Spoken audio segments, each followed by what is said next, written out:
Novel किस्मत अज़ कलम राहीला ख़ान एपिसोड 29। बाबा, एहराज चेहरे पर हाथ रखे सरगोशी में बोला, मत कहो हमें बाबा, शर्म आ रही है हमें आपको अपना बेटा कहते हुए। वो दुख से दो चार बोले। नहीं बाबा, ये झूठ बोल रही है, आपको मेरी बात का यकीन करना होगा। वो झूठ बोल रही है, चलो मान लिया, पर जो आपने खुद एतराफ़ किया है बेटा जी, हमारी आंखें कमज़ोर नहीं हुई जो आप धूल झोंकने की तगोदों में लगे हो। साफ जाहिर है आप इस वीडियो में। आलम साहब बेबसी की कैफियत में आधा जुमला ही बोल पाए। बाबा मेरी बात तो सुने। शट अप एहराज, कहने सुनने को कुछ बचा है? आप इस वीडियो में क्यों हैं फिर? मुझे नहीं पता बाबा।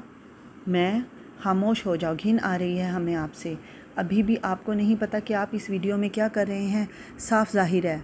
एहराज का गुस्सा जब्त करते चेहरा सुर्ख हो चुका था और आंखें भी लाल अंगारा हो गई थीं।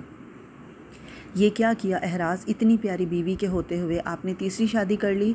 ज़रा शर्म ना आई? आपके ही कहने से हमने रमल की शादी आपसे करवाई और आपने ना सिर्फ इसे बल्कि सब घर वालों को धोखा दिया। अगर यही सब करना था तो क्यों की शादी? इसकी ज़िंदगी क्यों बर्बाद की? दादी जान रोते हुए बोली।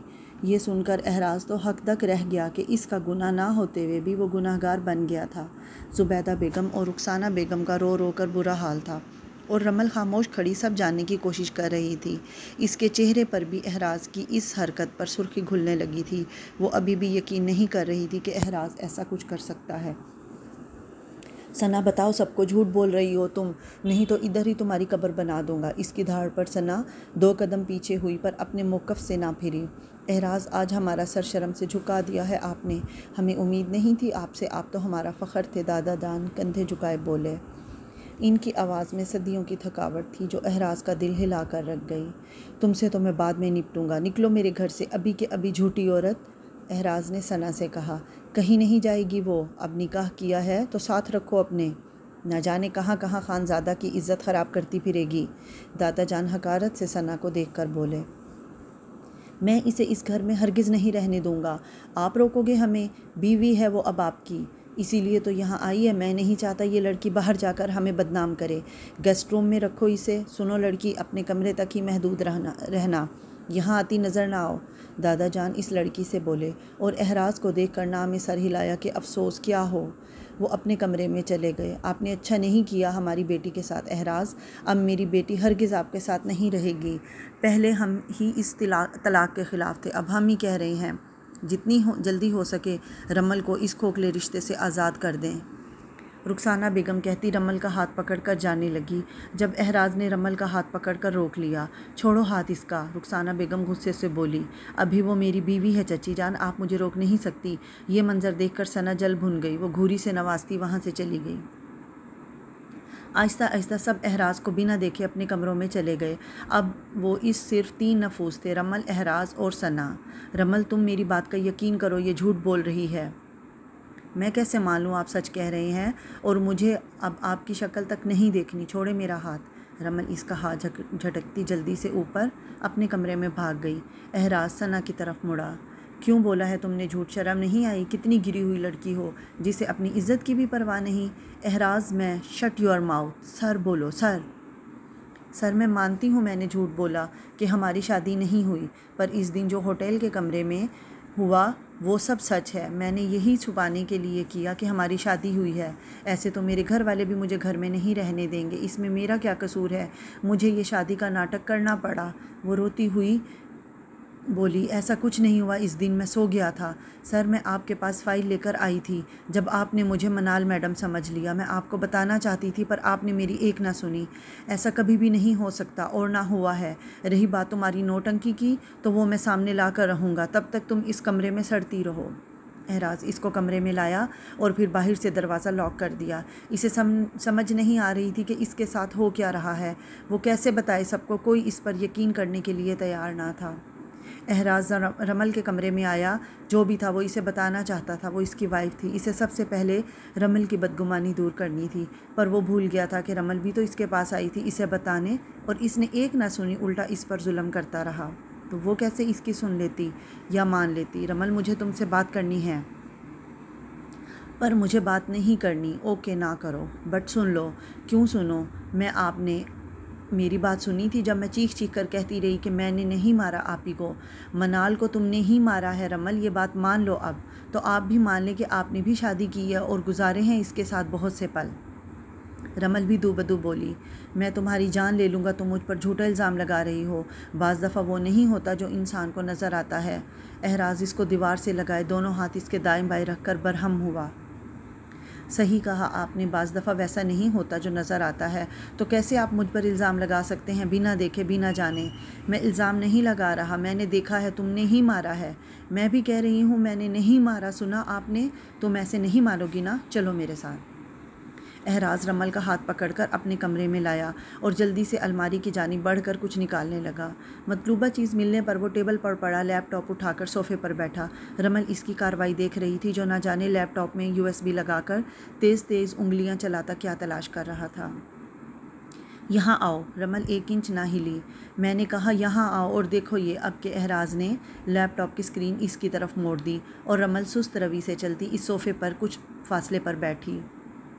वो जैसे जैसे देखती गई आंसू लड़ियों की सूरत बहने लगे। रमल बार बार पलक झपक कर यकीन कर रही थी कि जैसा वो देख रही है ऐसा कुछ ना हो। मैंने नहीं मारा, रमल भीगी आवाज़ में बोली। मैं कैसे? मैं सच कह रही हूँ, मैंने नहीं मारा। अभी भी झूठ बोल रही हो? रमल अब तो सच खुल गया है, तस्लीम कर लो। वो सोफ़े से उठकर दीवार के साथ पुश्त लगाकर एक घुटना मोड़कर पैर दीवार से टिकाए और दूसरा पैर ज़मीन पर टिकाए बाजू सीने पर बांधे खड़ा हो गया। रमल का निचला लब कांप रहा था और वो बार बार वीडियो प्ले करके देख रही थी जिसमें रमल और मनाल शॉपिंग करने मॉल में आईं। मनाल का आखिरी मन चल रहा था। वो खुद को चादर से छुपाए रमल का हाथ पकड़कर बेबी की शॉपिंग कर किड्स शॉप से बाहर निकली।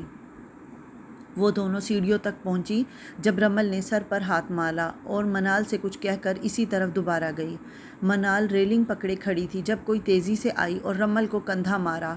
वो जो अपनी धुन में खड़ी रमल का इंतज़ार कर रही थी किसी के धक्का देने पर तवाज़ुन बरकरार न रख सकी और कमल के बर गिरने लगी कि इसने हाथ पकड़ लिया। अब सीन कुछ यूँ था कि मनाल इस लड़की के रहमो करम पर खड़ी कम और झूल ज़्यादा रही थी। इसने लड़की का हाथ मजबूती से थाम रखा था कि पीछे बेतहाशा सीढ़ियाँ थीं। मनाल कुछ कह रही थी और रो रही थी पर वो लड़की वैसे ही खड़ी थी। शायद वो रमल को अपने ऊपर खींचने का कह रही थी कि एकदम से इसने दूसरा हाथ उठाकर रमल को बाय किया और जिस हाथ को मनाल ने गिरने के खौफ से पकड़ रखा था वो ज़बरदस्ती छोड़ा कि मनाल ज़ोरदार चीख मारती पीछे को गिरी। लड़की इन्हीं कदमों पर वापस मुड़ गई। मनाल हर स्टेप पर फिसलती अपने पेट पर हाथ रखे नीचे फर्श पर आई। वो लड़की जहाँ से गई थी वहाँ से रमल बाहर आई कि मनाल को ना पाकर परेशान हुई, पर जब नज़रें नीचे गईं तो रमल के हाथ से बैग छूट कर गिरे। वो दीवानावार नीचे भागी जहाँ मनाल के सर से खून बह रहा था। रमल जब आई तो एक औरत इसे धक्का देकर मनाल से दूर रहने का कह रही थी कि पहले इसे धक्का दे दिया और अब क्यों आई हो। पर रमल का जहन तो मनाल की तरफ था जो आंखें खोले नीम व खोले रमल से कुछ कहना चाह रही थी। रमल अपनी बहन की ये हालत देखकर पागल सी हो गई और इसका सर गोद में रखकर चीखी थी।